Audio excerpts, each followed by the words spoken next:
समझेंगे जाइलम। तो जाइलम में क्या होता है, जाइलम में पानी और मिनरल्स रूट से लीव्स की तरफ जाते हैं। तो ये होता कैसे है, ये होता है इस प्रोसेस की वजह से जो कहलाता है एक्सेंट ऑफ सैप। तो ये जस्ट एक्सेंट ऑफ सैप होता है, एसेंट होता है किसी भी चीज का ऊपर मूव करना, अगेंस्ट द ग्रेविटी किसी पाइप के थ्रू, किसी भी चीज के थ्रू ऊपर मूव करना।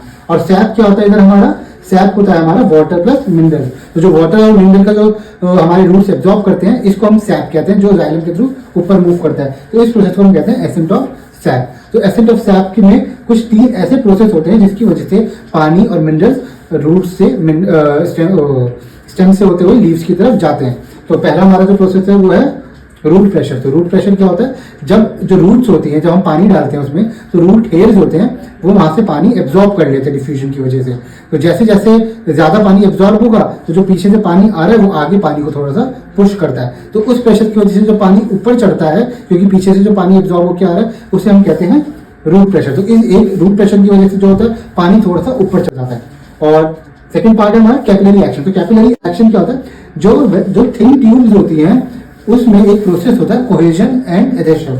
तो कोहेसिव और एडेसिवनेस की वजह से क्या होता है, जो पानी होता है वो थिन ट्यूब्स में थोड़ा थोड़ा सा ऊपर उसकी दीवार पे चिपकने लगता है। तो जैसे चिपकता है वो धीरे धीरे उसको ऊपर खींचने लगता है। तो इस प्रेशर की वजह से जो जाता है पानी उसे हम कहते हैं कैपिलरी एक्शन।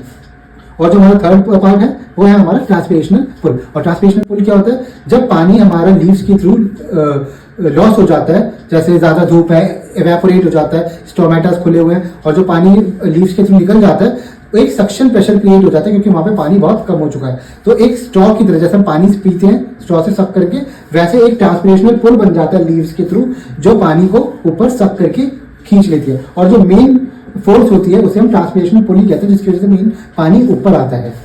एक बार हम कैपिलरी एक्शन को थोड़ा सा डिटेल में समझते हैं। तो ये जिस एक्शन पे काम करता है उसे हम कहते हैं कोहेसिवनेस एंड एडेसिवनेस।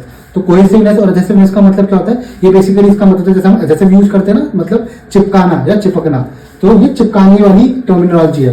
तो एडेसिव का मतलब क्या होता है कि जो पानी होता है वो थिन ट्यूब्स में इसकी वॉल्स पे चिपक जाता है। एडेसिव नेचर होता है तो वो चिपक जाता है। और कोहेसिव नेचर ये होता है कि जो वाटर के जो मॉलिक्यूल होते हैं वो सारे मॉलिक्यूल आपस में एक दूसरे से बहुत ज्यादा कोहेसिवनेस से चिपके होते हैं। तो जब थोड़ा सा पानी ऊपर चढ़ना स्टार्ट करता है तो कोहेसिवनेस की वजह से बाकी का पानी के जो मॉलिक्यूल्स है वो भी चढ़ना स्टार्ट कर देते हैं।